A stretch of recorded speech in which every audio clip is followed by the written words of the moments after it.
और शास्त्रों के अनुसार ये कहा जाता है कि जैन धर्म सबसे प्राचीन जैन धर्म है। पर आज की स्थिति में ऐसा लगता है कि केवल जैन धर्म भारतवर्ष में पाया जाता है। इसके मानने वाले अनुयायी ज़्यादा भारतवर्ष में रहते हैं, बाकी अन्य देशों में हमारा जैन धर्म नहीं है। तो जब हम प्राचीन धर्म हमारा है तो हम विदेशों में हमारा धर्म का प्रचार प्रसार क्यों नहीं हुआ, हम वहाँ अपनी संख्या क्यों नहीं बढ़ा पाए, मेरी जिज्ञासा ही है गुरु। त्रिलोक जी ने मात्र मालपुरा ही देखा है, उन्होंने अभी अधोलोक मध्यलोक ऊर्ध्वलोक नहीं देखा है। पहली बात तो ये रही, ये बंटवारा तो अभी हुआ है आपका।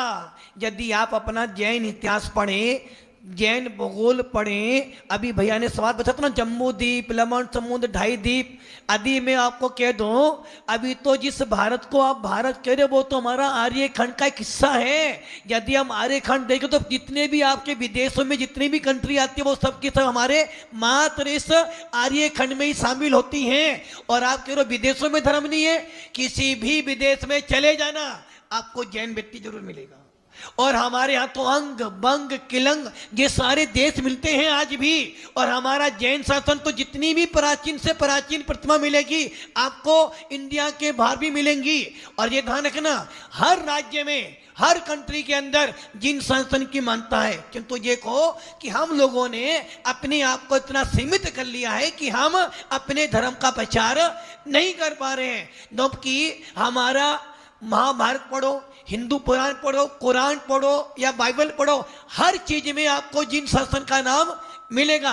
और जिस समय भगवान आदिनाथ हुए, भगवान महावीर स्वामी हुए, उस समय पूरे विश्व के अंदर मात्र एक ही शासन था, और वो शासन था वीतराग शासन।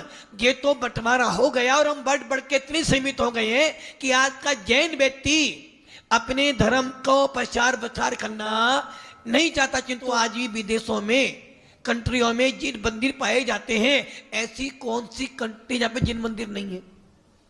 गुरुदेव, मेरा कहने का मतलब ये है कि हम ये लोग जो गए हैं ना जैन मानने वाले, वो सब इंडिया भारत से तो गए हैं ना। वहाँ हमारे कोई परिवार जैसे ईसाई है, ये मोमडन वगैरह है, जैसे खूब सारे देश है। तो आखिर ऐसा क्या कारण रहा कि जैन समाज भारत तक ही सीमित रहा? देखो, आपने गलत पढ़ लिया है। जब देश आजाद नहीं हुआ था उस समय पाकिस्तान के अंदर भी अपना जैन मंदिर था, और उस समय जैन मंदिर जब बंटवारा हुआ तो उन लोगों को वहां से भागकर इंडिया आना पड़ा। और उस समय वो प्रतिमाएं, अभी हम रतलाम में थे तो हम लोग जब इंदौर रतलाम में थे तो एक भैया वहाँ इंद्र बने थे, बोले महाराज जी आज़ादी से पहले हम पाकिस्तान में रहते थे, हमारा बहुत बड़ा मंदिर था, किंतु जब बंटवारा हुआ तो लोगों ने बोला कि यहाँ से तुम जाओ। हमने सबसे पहले सारे भगवानों को पेटियों में पैक किया, और पैक करने के बाद हमने कहा भैया पहले हमारी ये सामान रखो फिर हम जाएंगे। तो उस समय जो पायलट सरदार था बोले इस पेटियों में है क्या? बोले कुछ भी हो, ये पेटियां तो पहले जाएंगी। तो उन्होंने सारी पेटियां हवाई जहाज में रखी और वो सारी की सारी प्रतिमा लेकर आए। अब वो कहते हैं महाराज जी आज भी हमारा मंदिर पाकिस्तान में रखा हुआ है, किंतु भगवान ने सारे भगवान में जयपुर में विराजमान कर दिए। तो हर कंट्री में मंदिर थे, किंतु हमारे शासन के ऊपर अत्याचार हुआ है।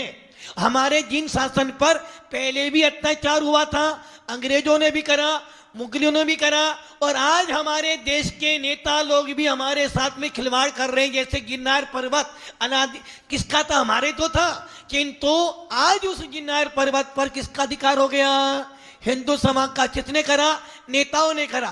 केसरिया जी हमारा था, बालाजी जाओ, बद्रीनाथ जाओ, ये सारे मंदिर हमारे थे, किंतु हमने क्या कर दिया? आपस में लड़ के कभी पंथवाद पर कभी संतवाद पर इतने सीमित हो गए कि हमने अपनी संपत्ति अपने हाथ से खो दी। इसलिए अभी भी जरूरत है, जिन समाज को एकता में आना पड़ेगा। और यदि आज भी, और मैं तो अस्कर कहता हूं, जैन समाज मुट्ठी भर है, किंतु फिर भी किसी की मुट्ठी में, यदि ये मुट्ठी बंद जाए तो बड़े बड़े को धूल चटा सकती है। नमस्ते।